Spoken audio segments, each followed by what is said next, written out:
Salut à tous les amis, c'est Volgin. Alors aujourd'hui petite vidéo dans l'arène des escouades. J'ai appris récemment qu'on pouvait battre une GAS, donc ça c'est grâce à la DC. J'ai appris récemment qu'on pouvait battre une GAS avec Han Solo et avec Wat Tambor. Et du coup j'en ai discuté là un petit peu sur le Discord avec Crève et Vrek.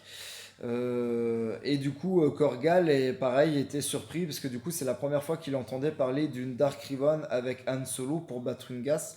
Donc je te rassure, moi aussi, ça fait pas longtemps que j'ai appris ça, depuis que je suis retourné justement chez Crève, où j'ai appris ça. Donc du coup, je me suis entraîné hier avec Dark Ribbon plus Han Solo à battre des Gas. Et aujourd'hui, je me suis entraîné avec Dark Ribbon plus Wat Tambor à battre des Gas également. Donc petite vidéo pour te montrer notamment contre le numéro 2, donc cette gas full R7. On va l'attaquer avec DR plus Han Solo. Donc j'ai une petite préférence avec Han Solo plutôt que Watt Tambor. Bah, tout simplement parce que Han Solo, on va aller stun dès le départ Rex. Donc Rex qui... On va cliquer dessus, je crois que c'est lui.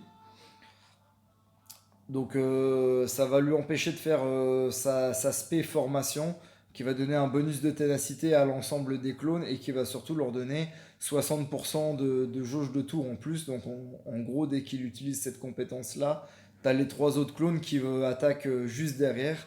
Et donc le fait de le stun permet de ne pas avoir ce bonus de ténacité, donc pour passer les affaiblissements sur l'ensemble des clones, et également empêcher que tous les clones jouent, et on peut infliger la peur à tout le monde.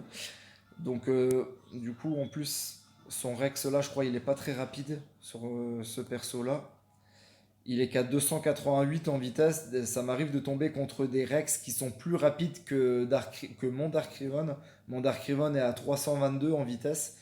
Et ça m'arrive de tomber contre des Gas avec Rex plus rapide. Donc, c'est là où c'est avantageux de prendre Han Solo pour pouvoir stun Rex et jouer tranquillement.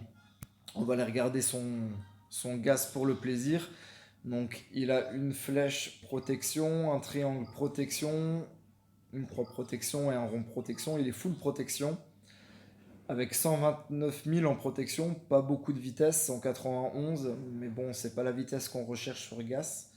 Il a que 150 en dégâts critiques, forcément, il a un triangle protection, mais il a quand même pas mal de dégâts, 8699, 8700, on va arrondir.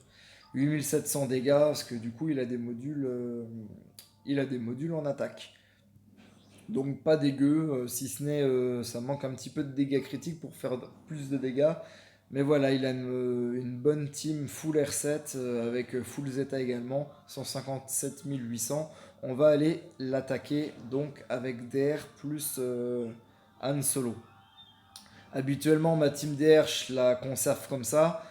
Pour jouer Han Solo, je vire le soldat Sith. Contre Gas, il n'y a pas vraiment besoin d'avoir un tank. Et je joue Han Solo.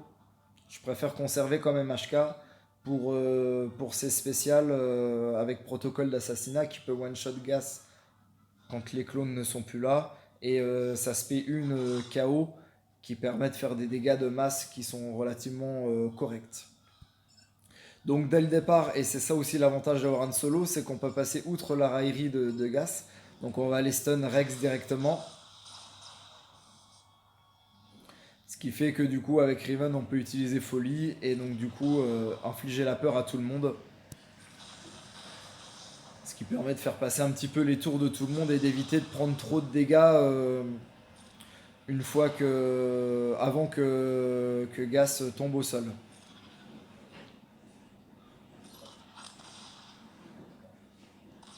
Ah, il me manque un tout petit peu de protection. Euh, Oh là, j'ai eu chaud avec mon Malak. Euh,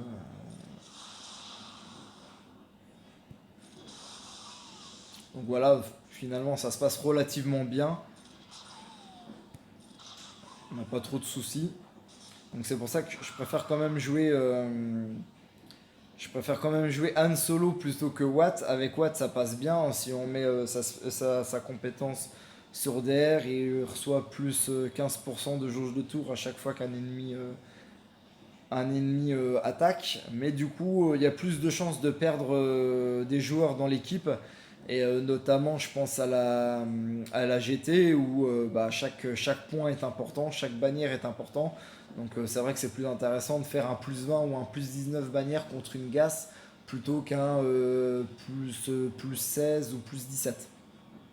Donc voilà, et aussi pourquoi j'ai gardé HK et que j'ai viré Soldat Sith.